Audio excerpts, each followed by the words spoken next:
तिकडे राज्याची उपराजधानी नागपूरमध्ये काल रात्री उशिरा भाजपची एक महत्त्वाची बैठक पार पडली। उपमुख्यमंत्री देवेंद्र फडणवीस यांच्या शासकीय निवासस्थानी देवगिरी इथे विदर्भातील भाजप आमदारांची बैठक झाली।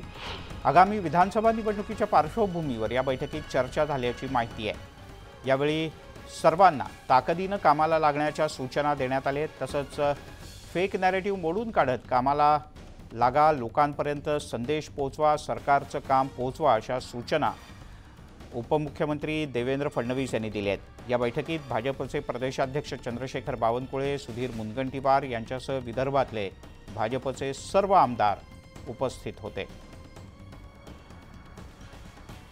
उदय तिमांडे आपले प्रतिनिधी आपल्यासोबत आहेत। उदय, काय झालं या बैठकीत नेमकं?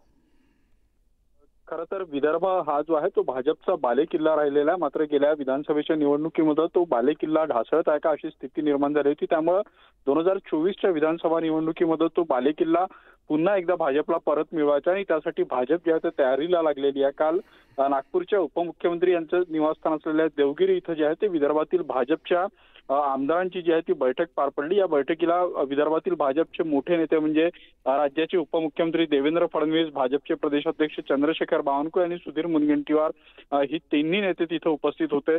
संघटनात्मक विषयावर चर्चा झाली आणि विदर्भात आपण लोकसभेच्या निवडणुकीत कुठं कमी पडलो हे जाणून घेण्याचा प्रयत्न देखील जे आहे ते देवेंद्र फडणवीस यांनी आमदारांच्या माध्यमातून जो आहे तो केलेला आहे। आणि आगामी विधानसभा निवडणुकीसाठी जोमाने कामाला लागण्याचे आदेश जे आहेत ते या आमदारांना देण्यात आलेला आहे। खरं तर महायुतीमध्ये जागा वाटपाचा फॉर्म्युला कसा असेल आणि विदर्भातल्या किती जागा कोणाकडे जाईल हे अद्याप स्पष्ट नसलं तरी ज्या स्टँडिंग जागा आहेत त्या भाजप आपल्याकडे कायम राखेल। त्यामुळे त्याची चिंता न करता कार्यकर्त्यांचं संघटन करून आगामी विधानसभेच्या धन्यवाद या माहितीबद्दल।